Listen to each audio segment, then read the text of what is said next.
It's Luke Paints, and I'm the miniature painting coach.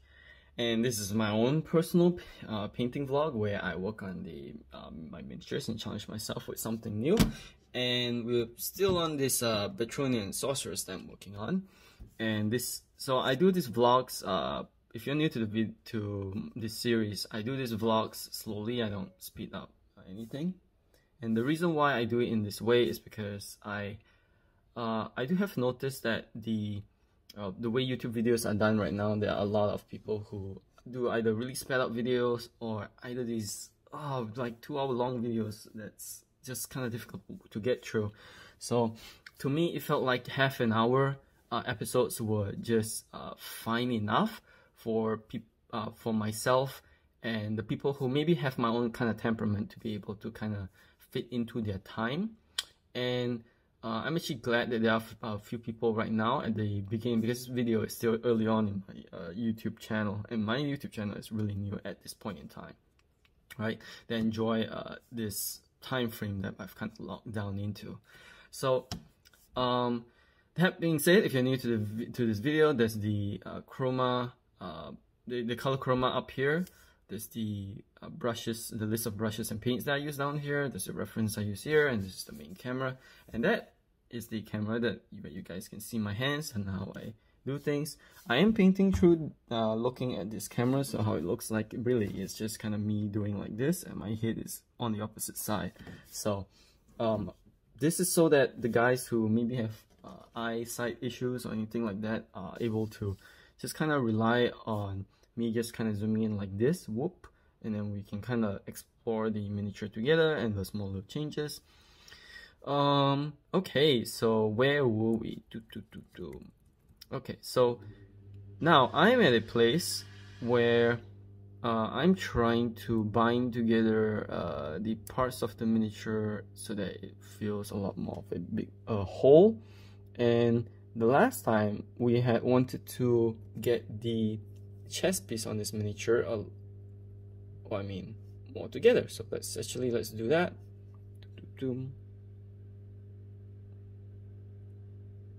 Over here like this. Okay, and now because we want to set that opaqueness right now, because later on what we'll really be doing is be drawing a pattern on top of that place. We're just gonna freehand something. It's not gonna be complicated, it's not gonna be like a whole banner or whatever, but it's gonna be sufficiently suitable enough for what she has on her clothing so that it can highlight her face, and that to me is important. So I'm gonna zoom in like this, and then we're gonna go at it in a way that everybody can kind of see what I'm doing here. So first off, let's just kind of go over like this. You guys can see me kind of plopping over the paint really slowly, and you can see that white is kind of taking over, right? So I am going to take a bit of my medium and wipe it off, exploring the shapes as we go along. Still need practice in being able to dodge that camera that's in front of me. Okay, so we're gonna kind of go along like this. Keep going. Okay, now let's see here. Okay, there's definitely some parts of her face that I'm not really happy with. You can see that there's a streak of white in her lips. I don't know if you guys can see it, but her face actually has some imperfections. And I do want to get back to that, so let's actually just do a little bit of like checking on her face to make sure that everything is done right. So the first one is that whoops, so that you guys don't become blind by the camera being too close, we're just gonna plop on a small dot on the eye so you can get that white in check.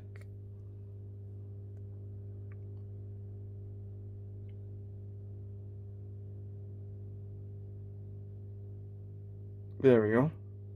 So white does become a hole. We are going to add a little bit of that brown that we have, and we're gonna glaze it a little bit across the face, like so. Well, we are going to add some skin color as well to kind of ease that off. Oops, it's way too much paint. Way too much paint. Okay, that's more than enough. Take this, go in like this. Get it real soft. Not really being bothered too much.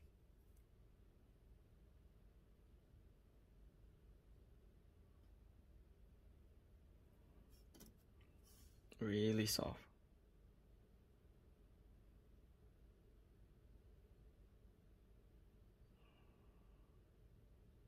Okay. Okay. So we are also going to just running out. So right now, paints on my palettes are drying out on my wet palette. So give me a moment. I have a faucet right next to me over here. You guys can see it.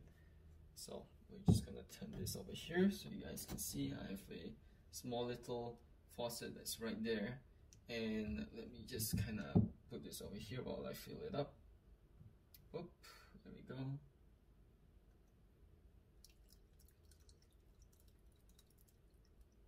There we go.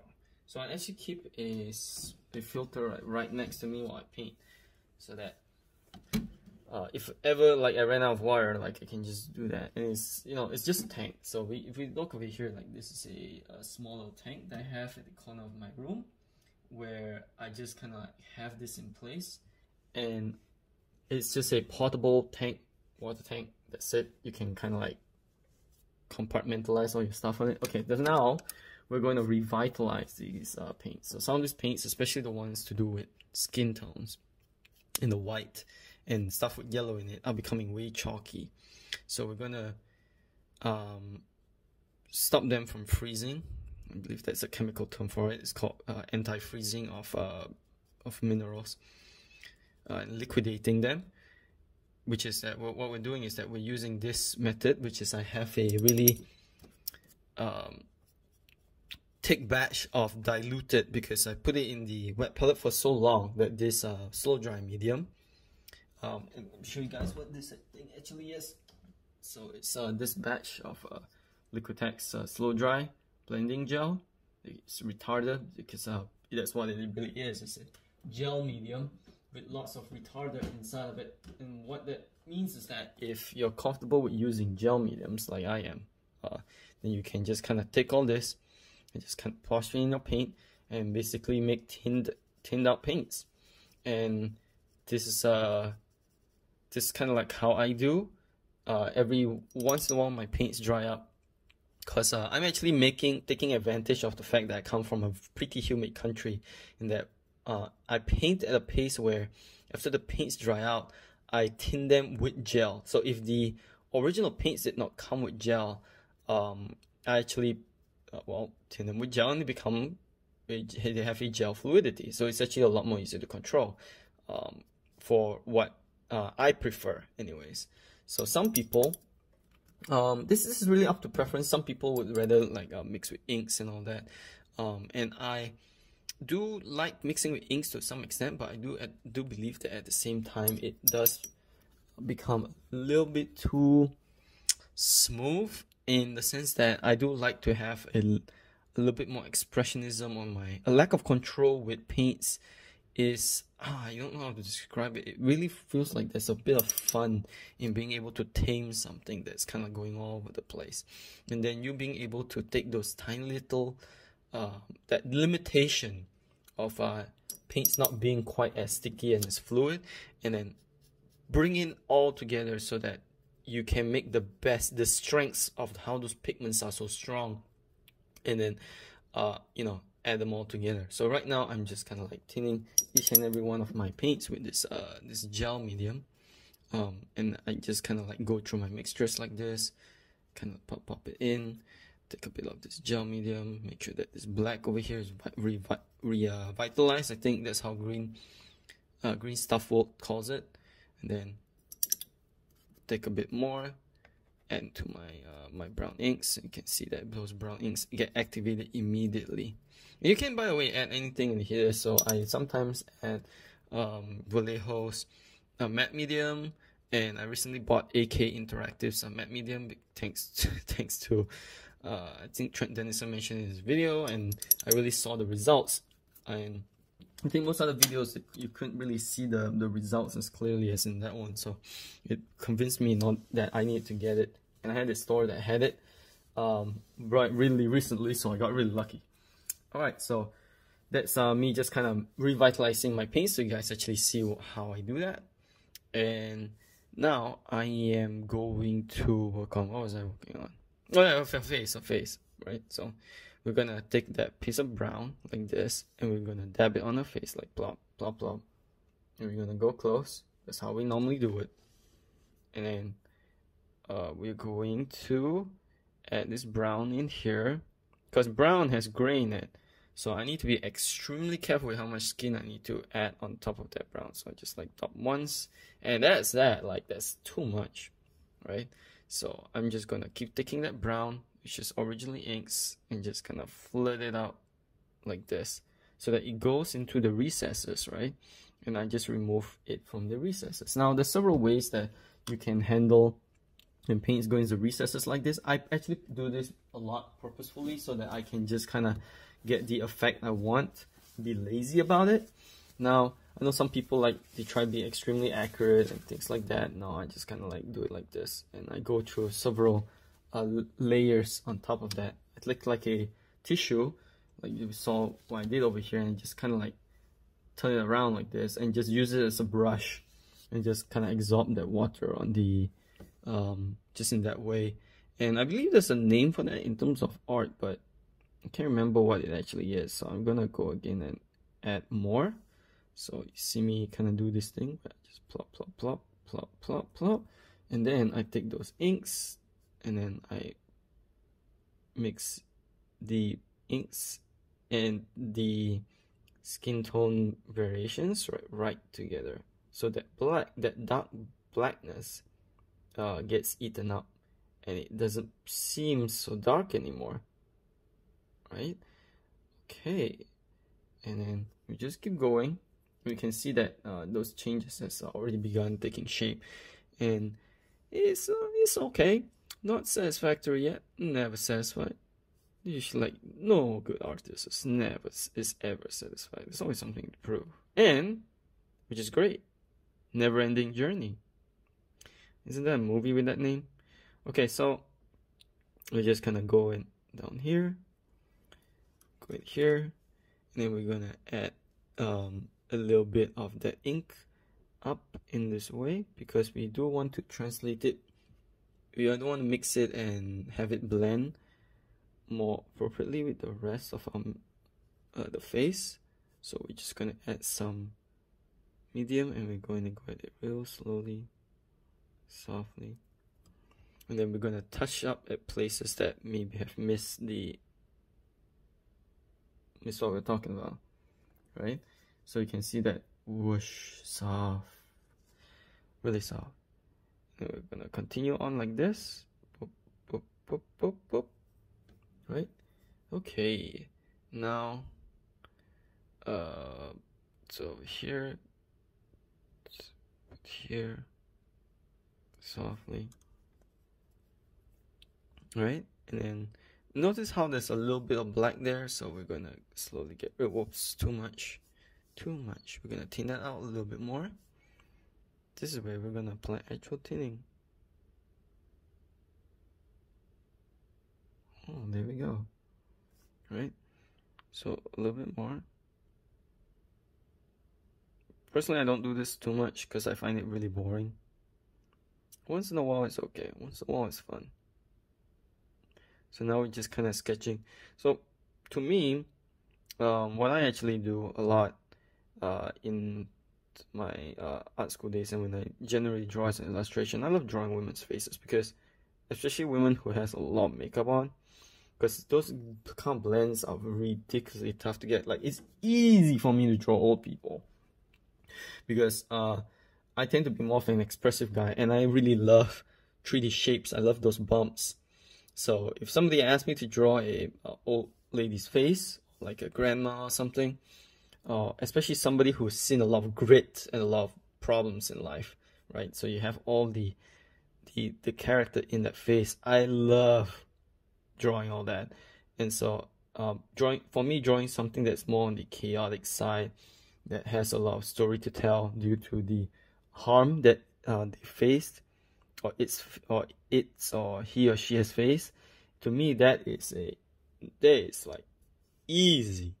But for me, the challenge of painting and learning to paint and draw, especially soft gradients and tones, is actually, for me, it's a little bit harder, and it's out of my boundary, my comfort zone.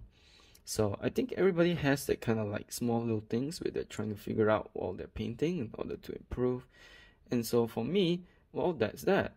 And you can kind of see over here that we have a small little annotation where we need to put over here, specifically there. And now why there? Because when our eyes glaze over tiny details in the dark, what we end up doing is we draw light out of it. Like, our eyes adjust so that we get to see what's actually there, even though there's no real light. And so how do you, if you want to test out what I just talked about, you can actually wear an eye patch. Like, I'm not kidding you. So you can wear an eye patch over one eye and just kind of like go out into the bright sun and stare at not stare at the sun, but stare at something that, like a car reflecting surface or something that's, or if you want, you can really stare at the sun, because it's actually kind of fun to do to get some photons into your eyes.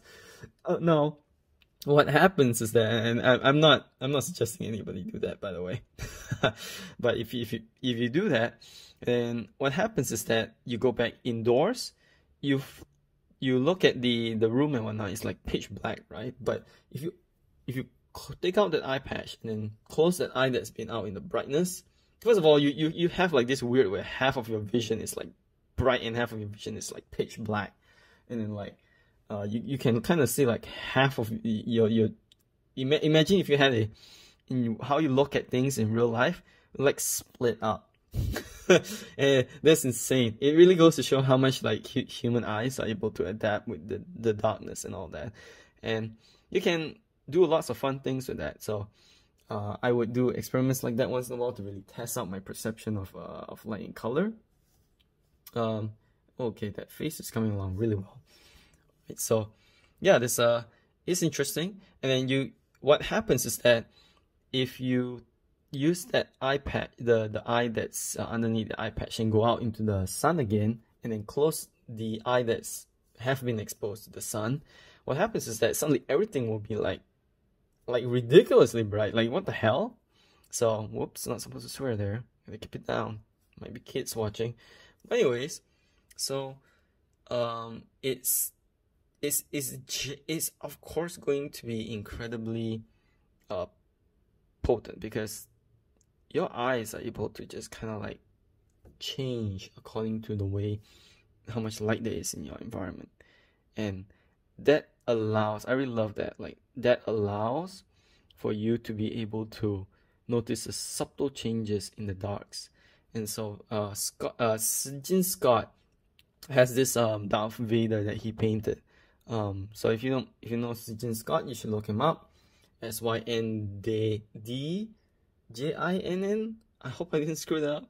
Sorry Scott. But anyways, if I did, but you know, the good thing about that painting it in that way is that you get to see how from his Darth Vader, like at the part where it's dark, like there's grays in it that really shows the tiniest of changes. Just the tiniest of changes that's of light that's on the opposite side of his bright red lightsaber, Darth Vader. And why that's so awesome? Because it tells how much the eye, when you turn something around, like when you turn a figure around, you get to see you get to see brightness in a place where it's otherwise dark, and that's something that's prevalent in eyes that's really powerful. And if you can simulate that on a model or miniature or anything, like, that's gold, man. Like, that's kind of like the things that people don't notice on the outlier when they're not really paying attention, but when they go close and like, whoa, so it's so real, and they won't know what exactly makes them feel that way. But it's what makes it real, really, is because you obeyed the laws of the universe, of the way human eyes perception and our boundaries, right, and our physical boundaries, and you really went ahead and create all those changes that were just, well, real. It seems like it's real as far as our human perception goes, our limited human perception. It seems real. So, you know, it's just kind of like how I describe it anyways. So what was I talking? Oh yeah. So we're painting his face, and we're just kind of going over through the smaller glaze. We're not really doing anything that's much different from the last time. We're just kind of taking the skin tone mixes that I have on the palette, and just kind of going through it in blips and bobs. So it's well, I mean, it's just boring. There's like nothing going on, except we're just kind of like looking at the smaller color changes. And if you like that, like, that's great. But for me, it's just kind of like another day in art. And you know, I already pretty much do it subconsciously at this point, where you kind of build up the brights really softly. Okay, there we go. And because it's not supposed to be pitch black, right? So when we get this turn, we get this like nice little dark from how her face was, because her skin here won't be dark because it's the sword being reflected on it. Duh. It's just like not that obvious to everybody. But essentially, it's gonna be different here. There's gonna be a part that's going to be highlighted, and what I mean by that. So it's actually really is highlight that part of the sword that's going to be reflecting off. So I take this primary cyan and I just kind of plop it like this, and immediately, like, we have just a teeny little bit of brightness over here. We put a small annotation so that it connects with the rest of the ones at the top, right? And then we're going to take our medium, and then we're gonna blend it off to the side, and blend off to the side, and blend off to the side. Okay?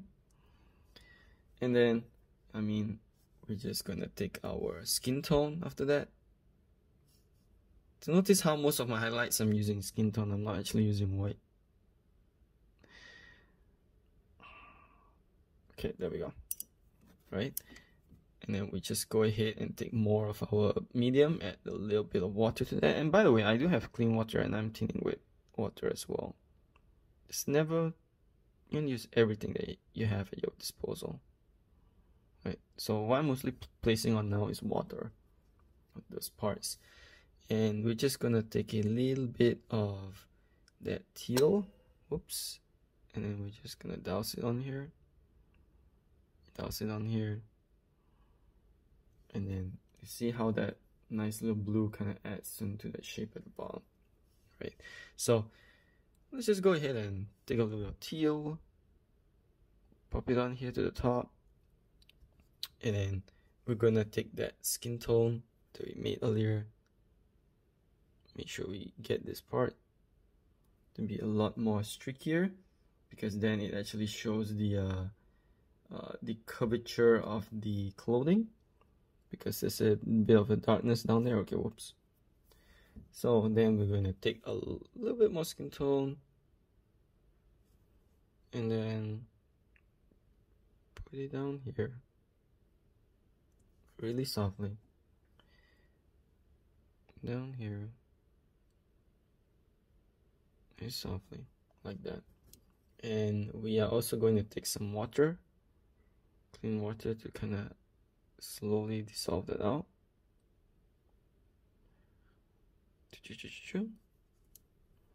Right? So we get a nice little difference in between the darkness and the light. Okay. It's nice and soft. Alright. So And I really like those kind of soft little effects. And remember that we can always just kind of fix up anything. Like right now, I think that it needs a little bit, just a little bit of brown. Just a little bit of brown. Just a little bit, just need to bring up that darkness. Need to bring a little bit of black.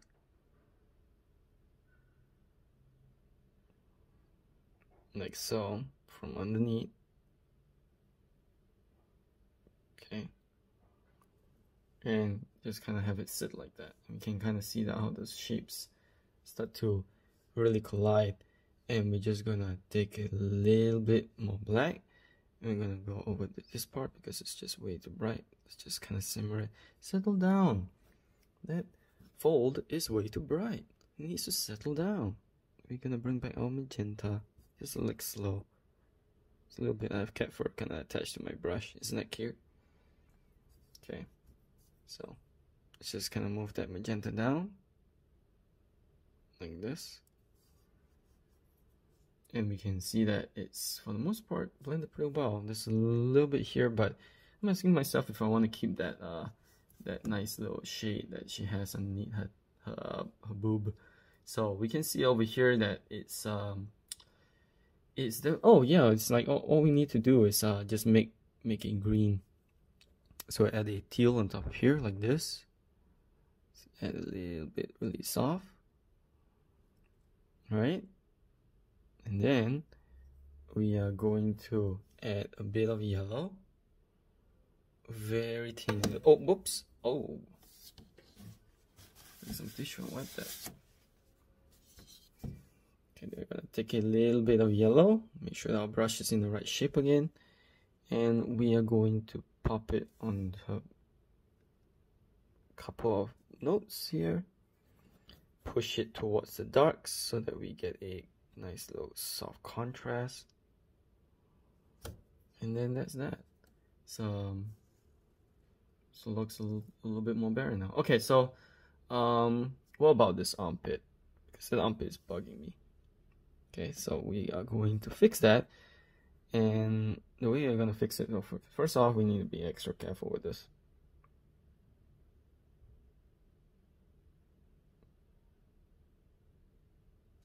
There we go.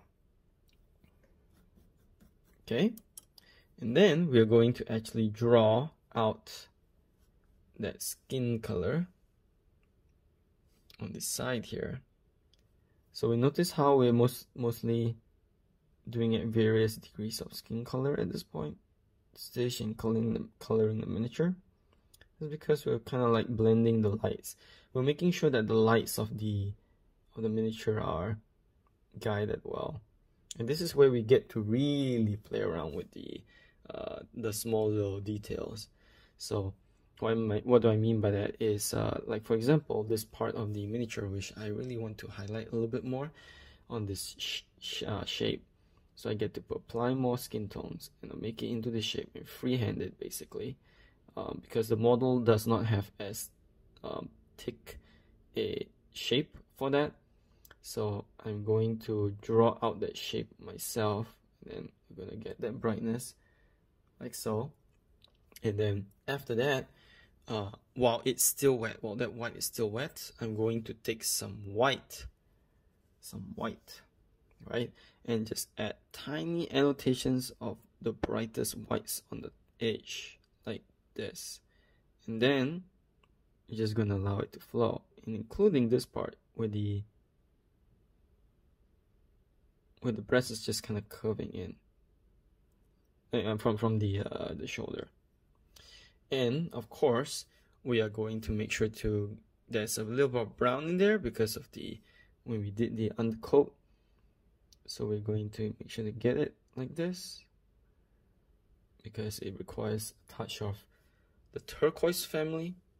So we're going to take some teal, and notice how I'm using a lot of teal because most of this miniature is red, the detail points.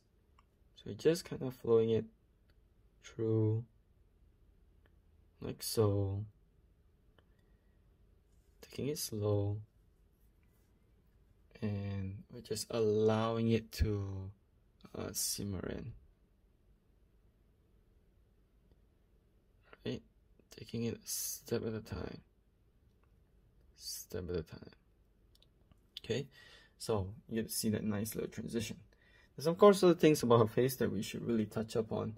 I think that the next session we are going to really attack the things that are not too solid about that tie, because this tie right now is really bugging me, because I think that a part of me really wants to tackle the over on the right side of where we're viewing of a face, but we can't really do that until more of this part of the miniature has been like, oh, like it's so messy on the side. And that's the one thing that when it comes to working with the whole, right? Because when we look at it like this, you can see that the most part over here is kind of like done, and when we turn it, it's not done. Like it's like incomplete work. Like, how can you even show this video? It's like, it's not done. Well, I mean, that's the beauty of it. Okay, so we will need to work on that, and I would actually like to start also working on the bottom part of the scepter, because I think this bottom part of the scepter is going to help to really identify what the lights and colors are going to be on this part, especially with that tie. Alright, so let's end here, and make sure to remember, by learning from others will you be able to discover more of yourself. Okay, so take care.